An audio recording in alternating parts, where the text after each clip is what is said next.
Gender Unity's mandate really three critical areas that we are in charge of. One is ensuring that we promote girls' education in Uganda. And of course, there are quite a number of barriers that girls and women are facing in their pursuit of the right to education. Issues to do with violence, issues to do with the stereotyping, issues to do with the socialization, whereby girls at times reach a point when they don't have the interest. So those are real issues that have been affecting girls' education in Uganda. Now, the sexual violence against children, both in the primary section and the secondary section, is relatively high, or has been relatively high in the Kamuli district. And I gave an estimation that at that time you would expect that each school would at least have 2 girls becoming pregnant within a year at the average. So if we estimated that at that time we had about 70 secondary schools, and the primary schools, government secondary were 10, government primary were 188. So government alone, if you got the 10 plus 188 times 2, the number goes to 300 something girls becoming pregnant within a year. And if you imagined lining 300 underage girls pregnant, 300 of them, the impact as at that time was really very, very, very terrible. So it is on that background that we built this particular project. There was a year when in a primary school, 9 girls could not sit P7 because they were pregnant in a single school. And that particular school, we had to have interventions I had to put plan on board to come and intervene there. So when you came in, then it was really a blessing, because plan doesn't work everywhere in Kamuli. So it was really a blessing for us to have interventions elsewhere. On a sad note still, if you looked at the completion rate of the girls, in P7, it is relatively good. After S4, the trend goes down. Entry to S1, you find 51% of the children joining S1 are girls. At the exit, the percentage is really so terrible. And the situation becomes more worse when I analyzed some 3-4 years ago. I analyzed and realized that in a Kamuli district, less than half a girl per village completes S6. Less than half a girl per village completes S6. We have about 700 something villages in Kamuli. But when you look at the girls who sit senior 6, they are less than 350. So that shows us that the girl child is not progressing, especially to the higher levels. They are only being able to go through to the lower levels. So this now was, at that time it was worse. So this gave us a need to have interventions towards the girl child. The teachers were not empowered. The children were not aware of their rights. The children were not aware of the life skills to keep themselves at least strong, to be able to address issues that affect them. So it was, I think, found quite necessary and to have them come on board. As a unit, we're supposed to support the promotion of gender equality. Of course, that is huge in its own undertaking. In terms of participation, right from all the levels of education, in terms of the institutional frameworks, in terms of policies and programs, really ensuring that issues of gender in education are adequately addressed. And issues to do with safe, positive, and learning environment. You are aware that within our schools, of course, it's coming from families and communities, the issues, high levels of violence.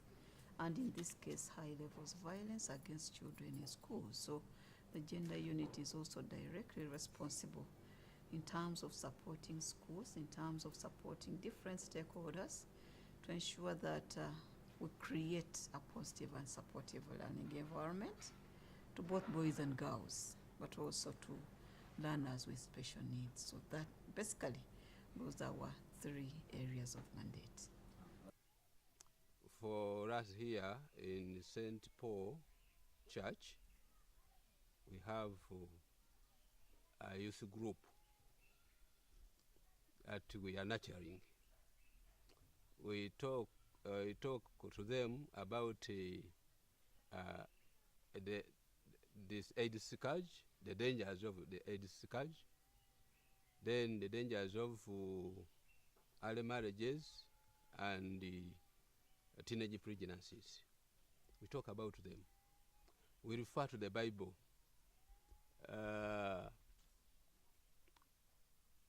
That God condemns such. So we engage the boys and girls in music and Bible study. But we also counsel the couples. We tell them the dangers of failing to interact with their children, and we give them advice on how to bring up their children in a godly manner, and in good behaviors. We read them the scriptures. We, for example,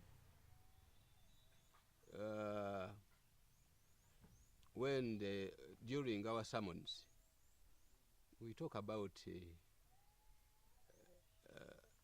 what happened to the families that broke, and what the Bible teaches about being responsible to bringing up the children in a godly way. And then to the community, I appeal to the parents to be responsible parents, responsible mothers and fathers, to cater for their children's needs and to monitor their children's movements, to collaborate with the school administration to enable the children stay at school. I also appeal to the parents to be gender sensitive, because the God we believe in is a gender sensitive God. After creating the man, he created the woman. And all in his businesses, he deals with men and women. So if it means taking children to school, children must be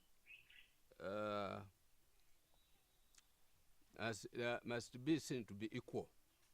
When they take the boy to school, the girl also must go to school, must be taken to school. When they cater for the boy's needs, they must cater for the girl's needs. There is an old saying which I want to discourage. Abasoga nga bakoba nti omwana omuwala ali kusoma kwega ku lwa waziiko. Is taken to school to learn a little English, but her destination, her next business is being in the kitchen, preparing just food. But now, the girl child must be educated to equal the boy, the boy, because in the civil service, We want males and females.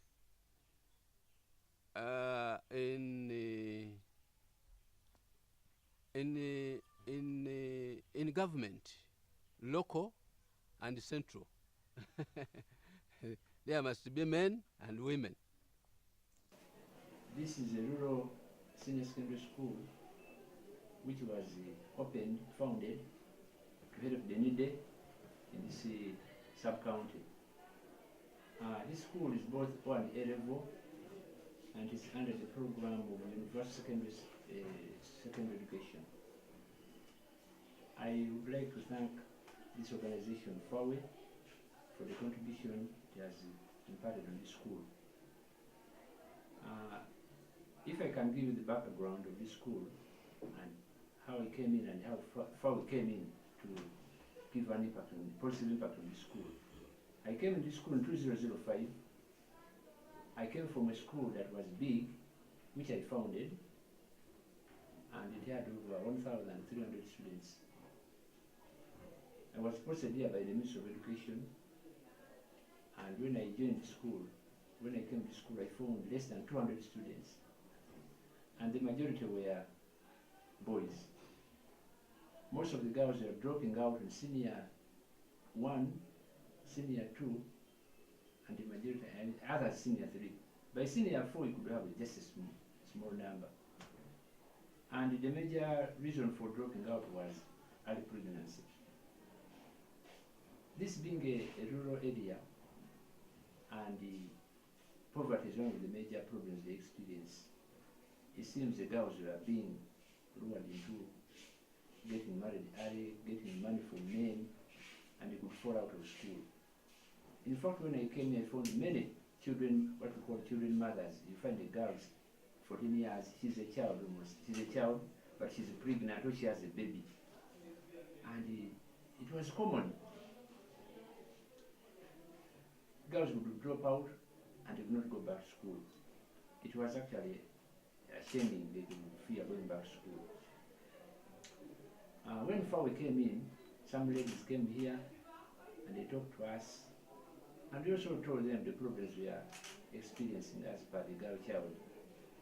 And these ladies told us we are coming back to talk to the girls, and we are coming back to find out the challenges the girls go through in the school and in the community. I gave them a certain lady whom I think we have talked to, and I said she's going to be in charge because she's the senior woman teacher. And we identified girls with the problems. We also identified girls at home who had dropped out, who had got pregnant, who had delivered, but they had dropped out of school.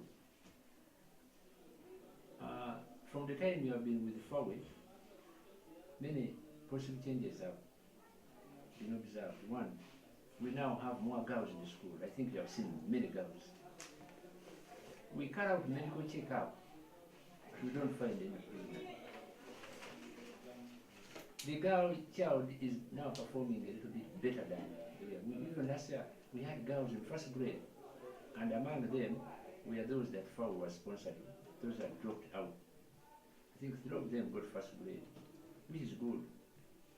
I think FAWE put a smile on the faces of these girls. And as I'm told, 2 of them have joined A level, or 3 have joined A level, doing science combinations. And then one has joined primary teachers college, another has joined joining nursing very soon. I think FAWE has impacted on these girls in the area. But even looking at the other girls, there's something they have learned from FAWE's impact on these girls who had fallen out of school. The girls are a little bit more careful, and the girls have also seen that after such problem, one can go back to school and study. Okay? Much as they are not pregnant, but at least they can tell others that even when you get a problem, maybe someone raped you, someone forced you into early 6, and you got pregnant, you can still go back. And they pass on the message to other people in the community. We came to know about this project when we were invited in a workshop for FAWE.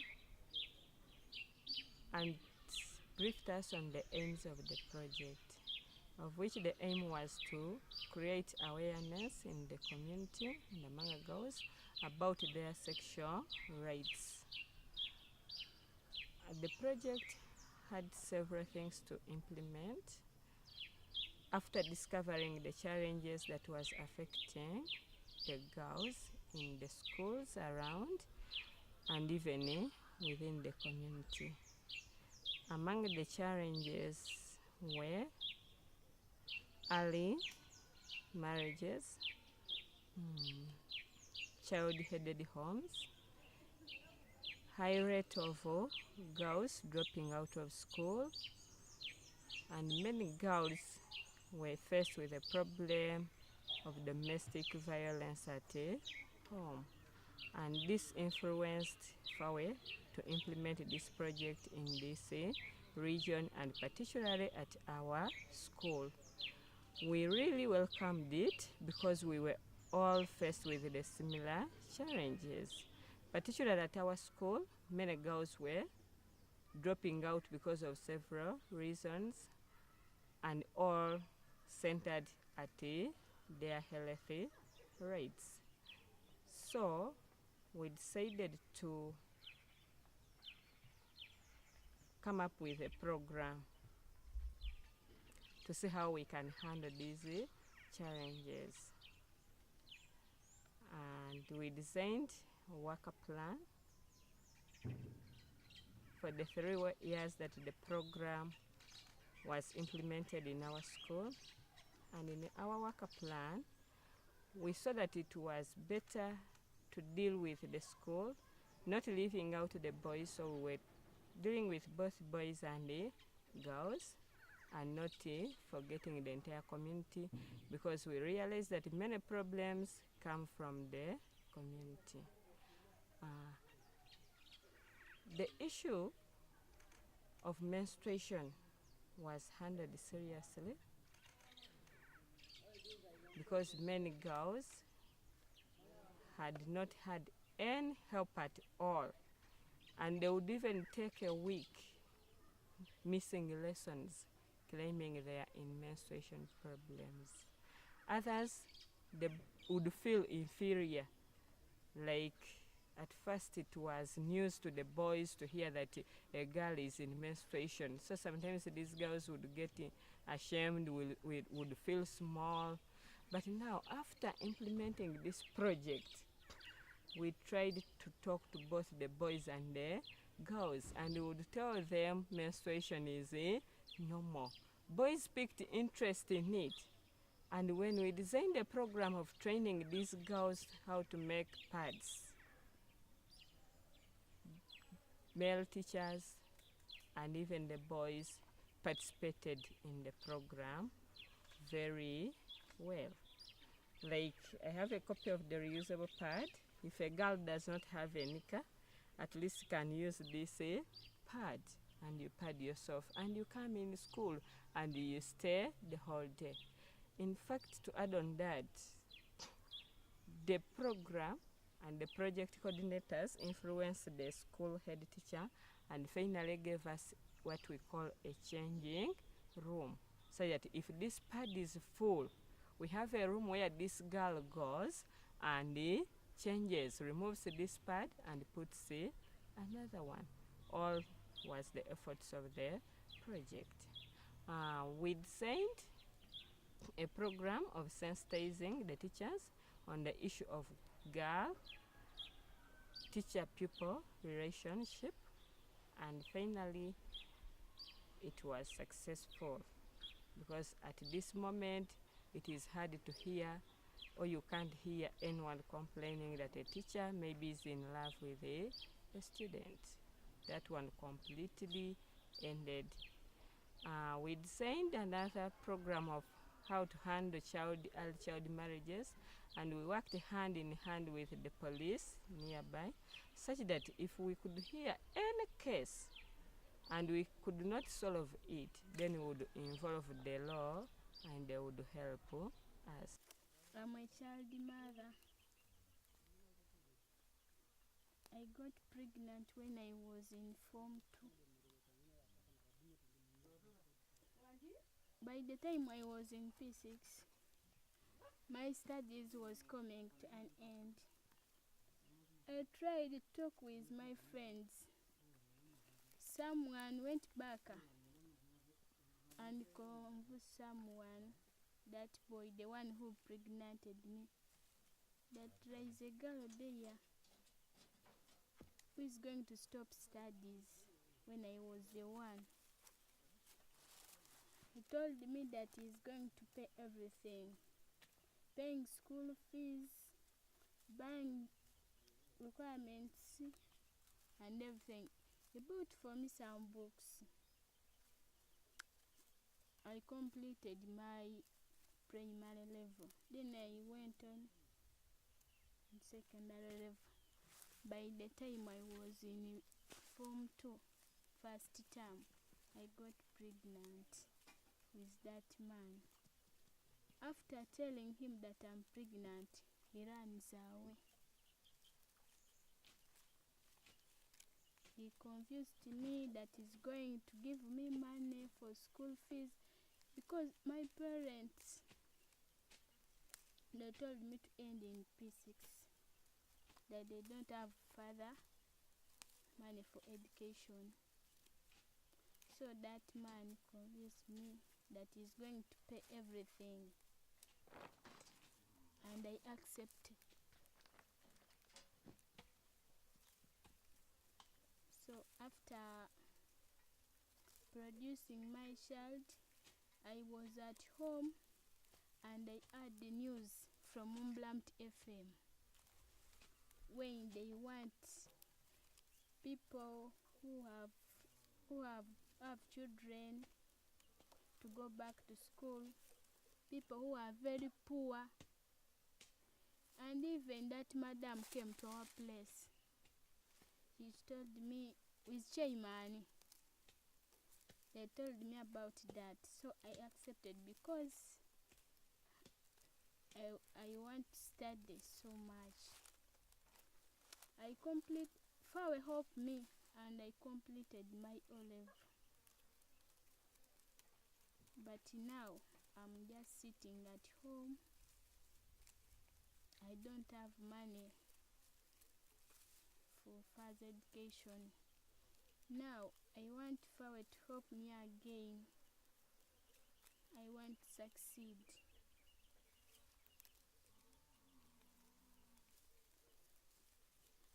By the time I was at St. Paul, I was in club, ASRHR club.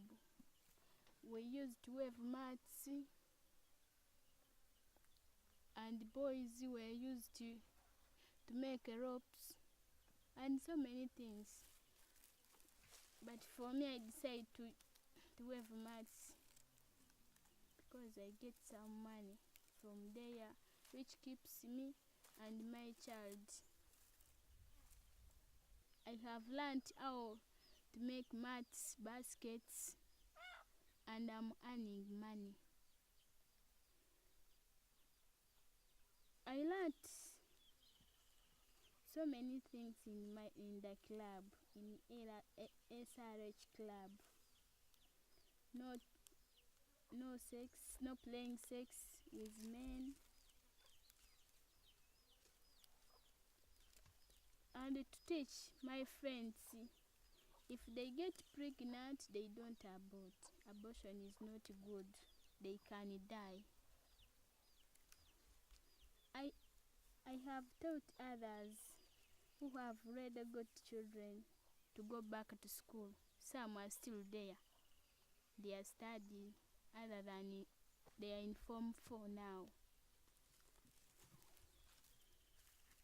And even me, I decided not to get another child until I finished my education. That's what I got from my club.